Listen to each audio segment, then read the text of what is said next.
مرحب أحبتنا جميعا. بالبداية نحب نذكركم أنه حاولوا تتابعون قناتي على اليوتيوب اللي هي اسمها قناة مع اللاجئ، بيها أيضا الفيديوهات اللي دا نزلها على التيك توك فيها معلومات أكثر. ممكن تتابعوها حول الحياة في أمريكا، تفيدكم إن شاء الله. موضوعنا اليوم هو باص المدرسة. اكو الناس يعتبروا موضوع هين، موضوع يعني ما يحتاج يحكي به اي انسان. لا احبتنا، باص المدرسة مهم جدا بامريكا، لان مخالفة تعليمات السير وراء باص المدرسة اما يجيب لك غرامة مالية مو أقل من $250 تقريبا، وحسب الولايات وأنظمتها. وإذا كان السائق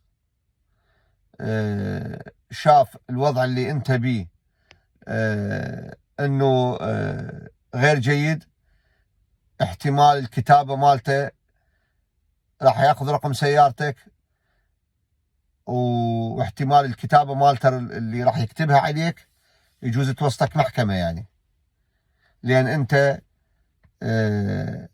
هددت حياة الطلاب الموجودين بالباص. فلازم تتبع التعليمات بحذافيرها اللي تخص باص المدرسة. باص المدرسة لما يكون ماشي حاول تمشي وراه بمسافة يعني معقولة.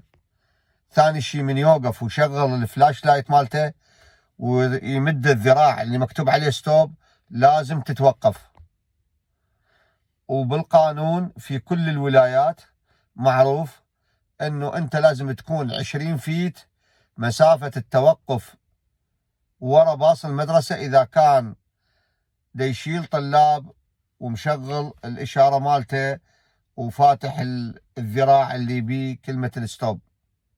20 فيت 20 قدم، يعني تكون ورا واقف لحد ما يشيل الطلاب ويتحرك، يلا تمشي انت وما تجتازه. لما يكون واقف يريد يشيل طلاب ما تجتازه، تظل واقف وراه. الحالة الوحيدة اللي يحق لك بيها انه ما لك علاقة بباص المدرسة اذا كان مشغل ستوب ساين او مشغل اشارات او دا يمشي، حالة واحدة فقط ما إله حق هو بيها انه يشتكي عليك سائق الباص او انت بالقانون تكون مخالف.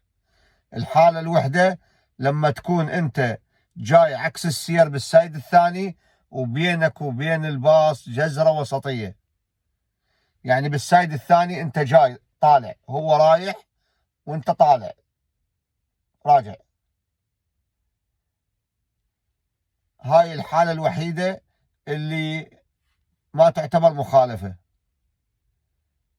لما تكون تمشي بطريق جاي وبينك وبين ابو الباص جزرة وسطية، هاي الحالة الوحيدة اللي ما تعتبر مخالفة.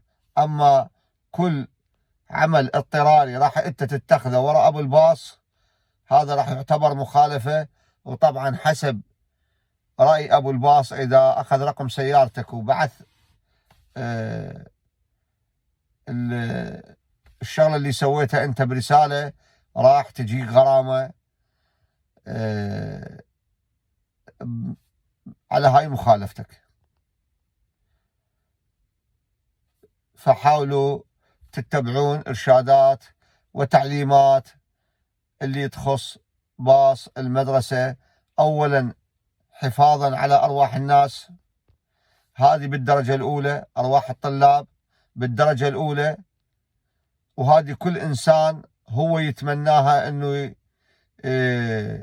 الناس تكون بخير.